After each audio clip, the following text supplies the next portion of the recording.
Mes chers bien-aimés frères et sœurs en Jésus, chers sympathisants, mesdames et messieurs, la période des grandes vacances scolaires est enfin là. Pour beaucoup, c'est un temps de repos, de ressourcement, de détente.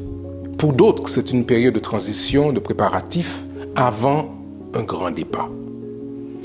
Je veux donc profiter de cette occasion pour féliciter tous ceux et toutes celles qui ont réussi à un examen, brevet des collèges, baccalauréat, BTS, licence, master ou autre diplôme. Que Dieu vous bénisse pour la suite. Je veux aussi encourager ceux qui n'ont pas eu leur examen cette fois-ci. Ne vous découragez pas. Tirez leçon de cette expérience et continuez à avancer. Mais je veux m'adresser tout spécialement à l'Église du Seigneur, à ceux et à celles qui déclarent vouloir suivre l'enseignement de Jésus-Christ.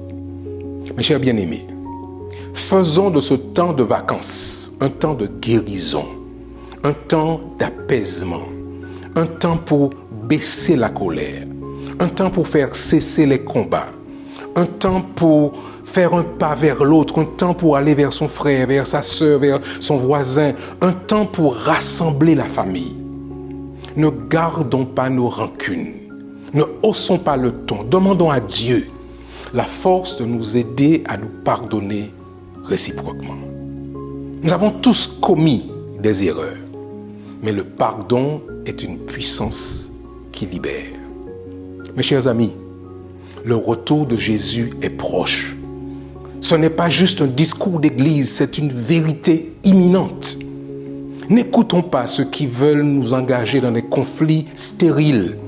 Lisons notre Bible, réfléchissons pour nous-mêmes, levons les yeux vers le ciel et soyons tous conscients que nous sommes parvenus à la fin de l'histoire de cette planète remplie de souffrances. Beaucoup sont malades. Alors ne perdons pas de temps, mettons de l'ordre dans nos affaires pendant que ceci est encore possible.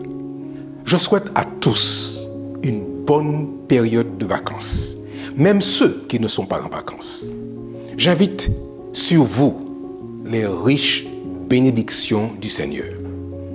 Et je vous laisse avec ces quelques versets tirés de l'épître de Paul aux Philippiens. Réjouissez-vous toujours dans le Seigneur. Je le répète, réjouissez-vous.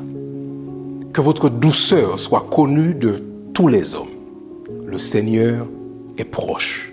Ne vous inquiétez de rien, mais en toute chose, faites connaître vos besoins à Dieu par des prières et des supplications et avec des actions de grâce.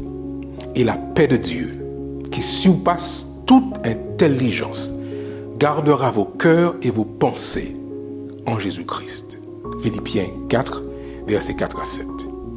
Maranatha, Jésus revient bientôt.